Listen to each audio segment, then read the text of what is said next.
Hey, Ken Crawford here from Reno Guns and Range. Today we're going to talk about some knives and other stuff.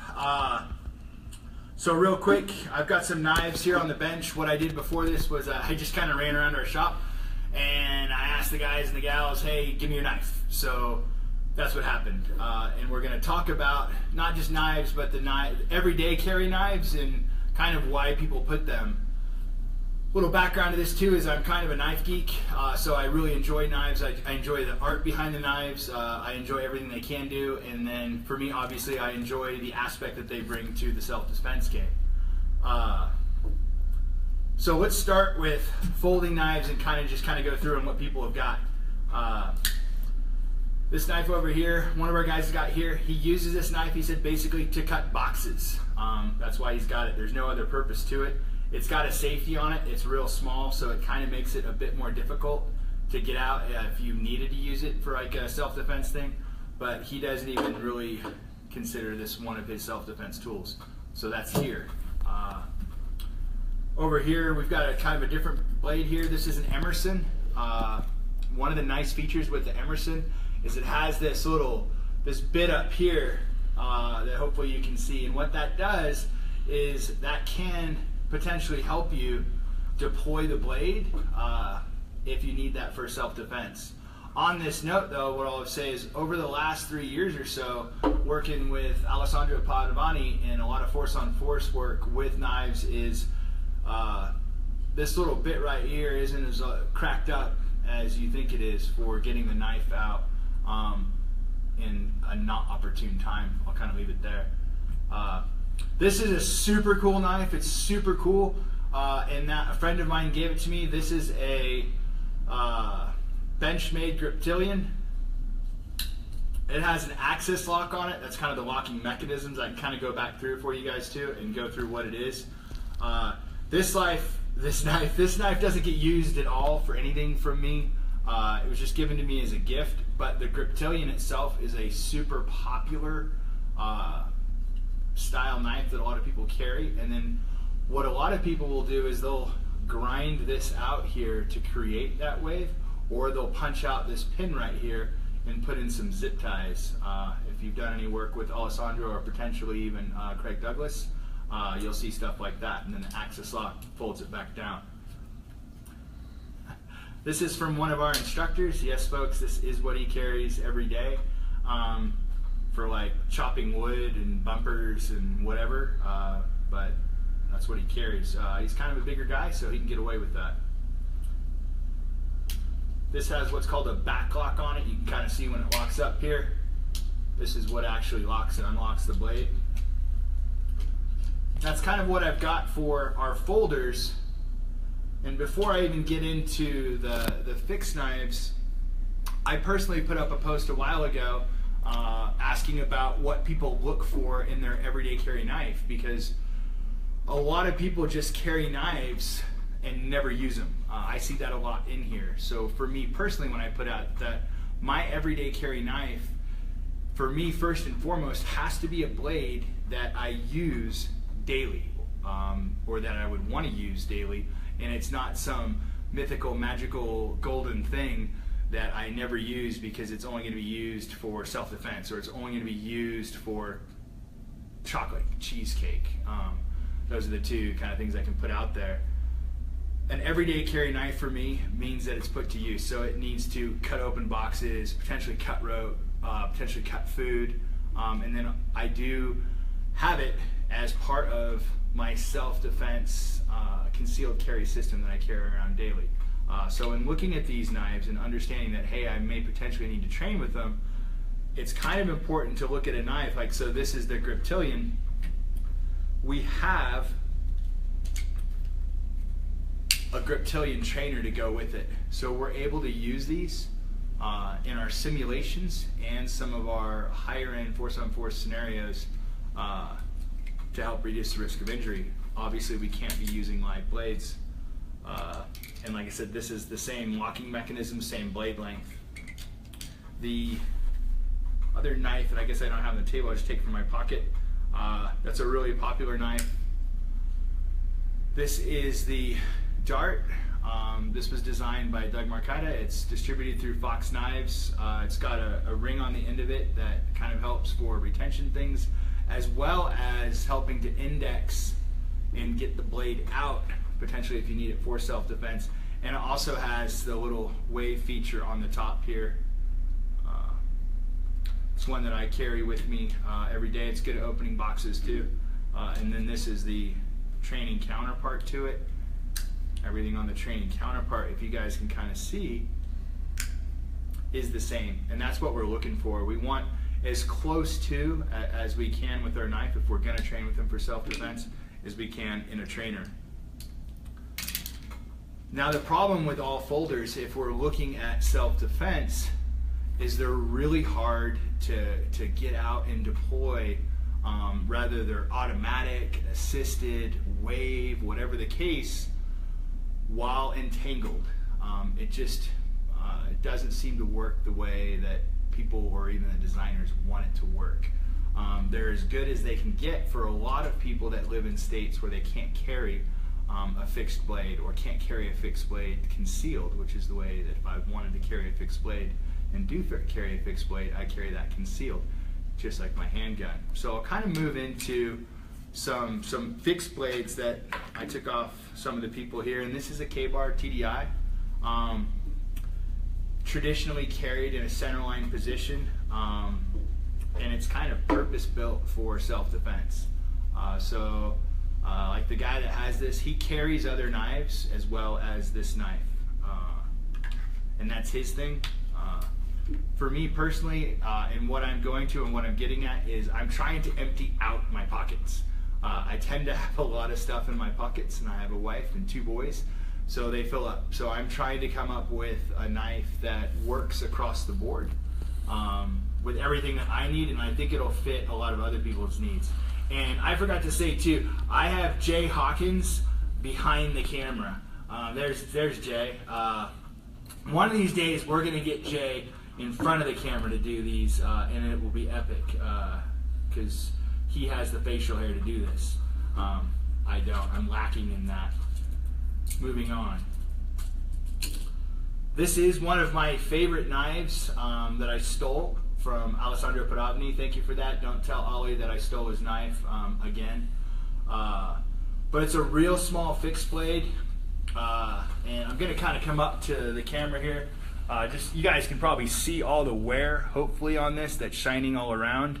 I used the heck out of this, man. I was just at a Conex box the other day, and some rubber was hanging out, and I was able to cut through the rubber with this little blade. It's carried centerline. They sell it kind of like as a neck knife. I'm not really a neck knife kind of guy, but that's how they sell it. Again, I prefer like this would be on a centerline. The downfall of this blade is I'm pretty tough on things too, is it's got a lot of flex to it. I mean, it's called a minimalist, I'm guessing for a reason. So that's the downside there, is all the flex in it. So I don't know if there's any comments or whatever. Eric Brenneman usually likes to jump on, and there you go, Eric, I shouted out to you. See where we're at.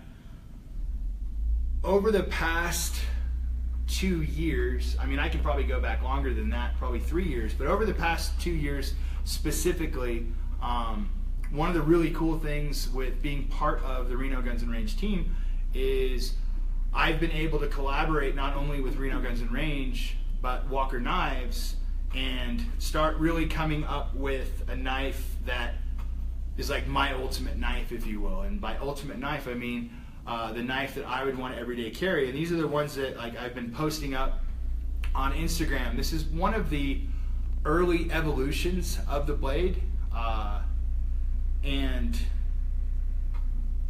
the inspiration comes from, and a lot of my friends have it, the clinch pick. Is a great style knife. It's extremely comfortable. The clinch pick has a reverse edge to it, and for some people they like that. I personally don't like a reverse edge. I prefer a traditional edge, so just meaning an edge on the bottom, because that's how I work with my knives all day long.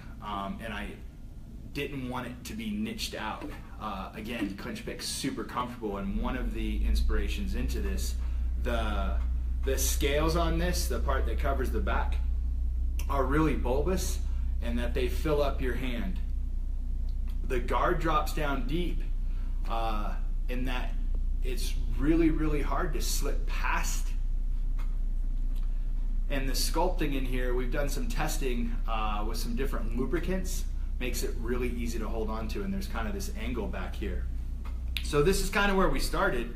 We were like, hey, you know, okay, that's cool, where do we go from there? And this is one of the other evolutions. You'll kind of see that the grinding bevel was a bit bigger. The jimping, which is these little cutouts in here, really good, really solid. These are water jetted out, but I just didn't like the geometry of the blade. And by the geometry, I mean I just didn't like the look. And that's a big part about why we choose things. A lot of people can say, well, it's not about how it looks, but at the end of the day, if you don't like the way it looks, you're probably not going to have it with you.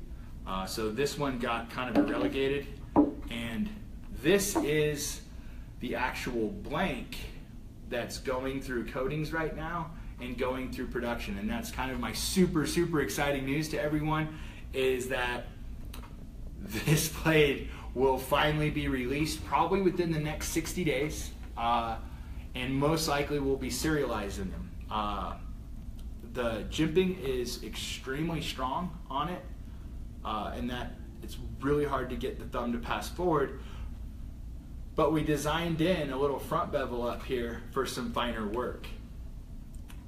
The whole goal here, and this was from feedback with people, is we wanted as much cutting edge as we could and keep it straight to the point, meaning as much like a box cutter or just a straight razor blade as we can get, because that's a very efficient cutting tool, and it also helps with self-defense and something that can be a bit stabbier, if you will. That's my technical term for today. It's stabby. That's one of the things we kind of look for out. So the blade will be logoed, which is cool, and it'll also have the saying on it, which is Tudum Te Rabor Badam, which means I give you safety by strength. That's a big thing through me. It's one of the things I fall back on, and it's my family's motto. So being able to collaborate with these guys and put it through, this will be a super solid knife for people that actually want to use their knife every day, as well as consider it part of a self-defense system. The blade, or the steel on the blade, is 1095.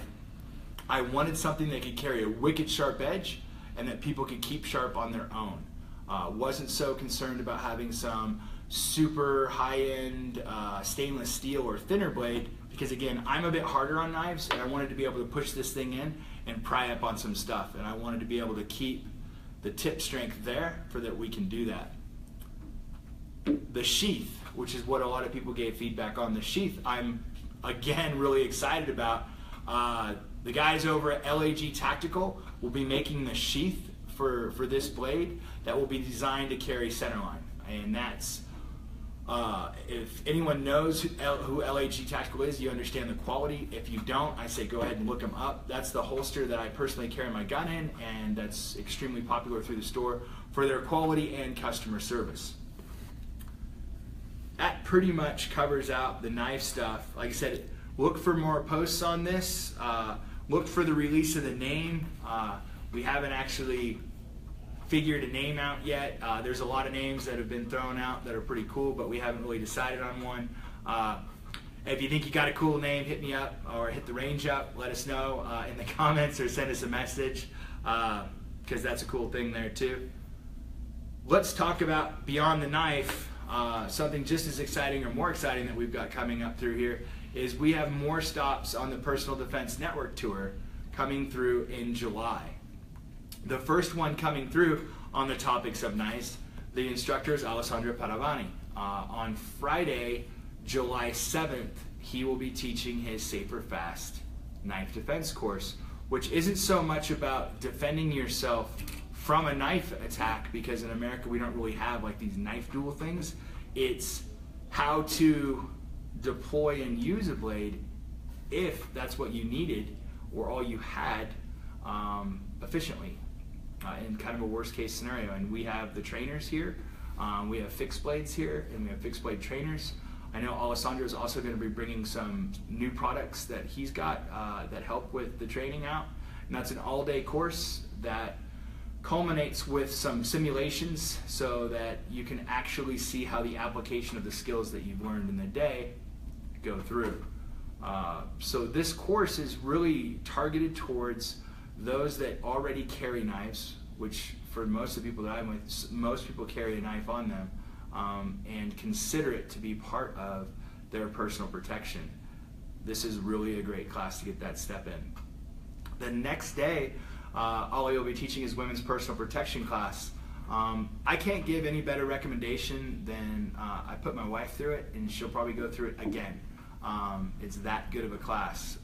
Alessandro does a real good job on breaking down different components of violent attackers, how they occur, fear management, and then teaching some intuitive skills, which means what he's teaching works well with what the body does naturally for the women. And again, they have the opportunity to apply those skills under a little bit of stress. That's an 8-hour class, and that class is open for any women, or any ladies I should say, and we get a lot of ladies that repeat take the class because it's that good. The following day, which is Sunday, is July 9th. Alessandro will be teaching a defensive focus shooting course. That's a pure skill development course for understanding and utilizing a handgun in the worst case scenario, which is the ambush. That's an 8-hour day, all on the range. And that will be taught by Alessandro. That's probably the flagship course of the combat focused shooting out there, and of Reno Guns and Range. That's probably our biggest class that we put through for pure skill development. That class is also a prerequisite leading up to the next week, where Rob Pincus arrives. Rob Pincus is going to be teaching advanced pistol handling, and we're going to be doing that outdoors at the Pyramid Range on July 14th and 15th, which is a 2-day class. That class, for everyone that has taken a combat focused shooting class or a defensive focused shooting class, will be able to expand the skill sets that they learned in the combat focused shooting class. And also, Jay's raising his hand up. I believe the correct date is Saturday the 15th and Sunday the 16th. That's why Jay's raising his hand up. There you go. Saturday the 15th and Sunday the 16th. Team effort.